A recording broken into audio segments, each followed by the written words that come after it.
Hi guys, it's Michael in Las Vegas. Just wanted to get this video posted to you guys. I've kicked around a couple subjects I want to talk about. Might hit two, um, but these videos go real fast. So I just wanted to kind of bring up a point. Um, I'm sure we've all kind of taken a groups class at this point in our program, and maybe a lot of us have put together groups or whatever the case may be. And we talk about folks who are appropriate for groups. We talk about what the rules are in the group, boundaries are going to look like. Um, we talk about open and closed groups and kind of what the focus is and those kind of things. Another thing we talk about in group is confidentiality and I heard an interesting story, and it did not come from work. It came from a personal contact of mine, and I just kind of thought it was very, very, very relevant for this. Um, she was telling me about um, her ex-husband who was participating in a some kind of 12-step group. I don't know what it was. I'm not sure. There's many different kinds.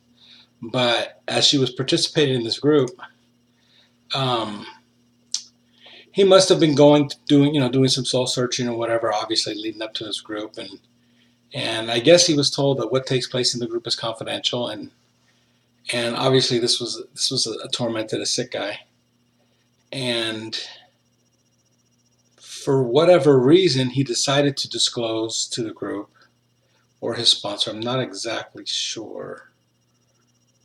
Um, that he had been molesting his 11-year-old stepdaughter. But knowing that stuff that was discussed in group was, quote, confidential, he felt that he was safe to do this.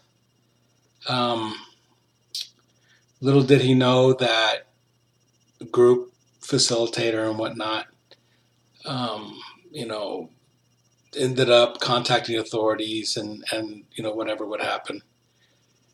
And they reported the molestation on this little girl. And of course, he gets arrested at work within days, I'm sure, of this taking place. Um, and not to be on his side, not to excuse anything that he had done, but we all, I'm sure, do a really, really good job of talking about what mandated reporting is, and I've heard lots of you guys talk about it.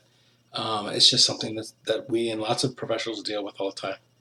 But I think it's really important that we frame groups and mental health interventions and different things that we do with clients um, with an eye single to what the client's needs are. And we do want the clients to build that rapport with us. We do want them to be able to be free and to be able to discuss things with us. And I'm assuming on some levels, this guy really, really, really needed to get this off his chest. Um, Pretty sure if he thought he was going to go to jail, he probably would have just called the cops and told them. But again, not that the facilitator did anything wrong whatsoever.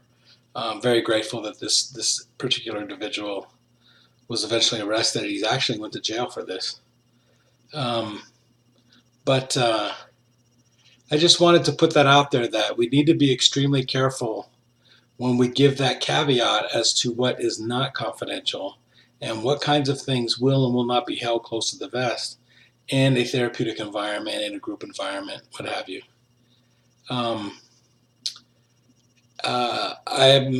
I guess if I was going to pose a question to the group, it would be that, have any of you guys ever talked to a client in that contractual, type relationship, as client and provider, client social worker, what have you, and had them report something that, of course, you may or may not have contacted the authorities, and that's fine, that's not my question, but that you feel that maybe you might not have done a great job notifying them up front as to what our obligations are. Like I said, I make no excuses for this guy. I use a couple adjectives, but this isn't that forum. But But either way, I just know that he had to have had a lot on his heart. He had to have a lot on his mind. And, we know that the therapeutic environment will bring a lot of emotions and stuff out of people. But what we don't want to do is put people in situations where they're unaware of some of the legal ramifications, kind of what's going to take place in their lives when they do report things. So that's kind of where I'm at with that. Again, don't confuse my remarks with any kind of um, emotions towards him where I'm thinking that he maybe got more than he deserved or whatever. But the point is, he's a criminal. The point is, he exploited this little girl, and I'm pretty sure he got what he deserved, through the legal system and in prison and whatnot. But anyways, I just wanted to share that and just give that admonition that when we put these groups together, and sessions and whatnot, that we do so in a way that clients really understand kind of what's going to happen if they do report these kind of things.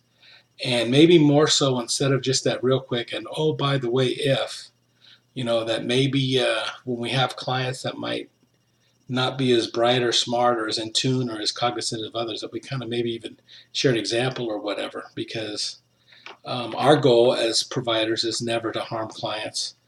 Lots of us, some people in this class, work with very, very, very mean, evil, whatever adjectives you're going to describe people. But I think the lowest common denominator is that these are people. And if we're not there to help, if we're there to punish, we might just be in the wrong field. But so that was my remarks for today. I look forward to hearing if you guys have any comments about it. Thanks a lot. Goodbye.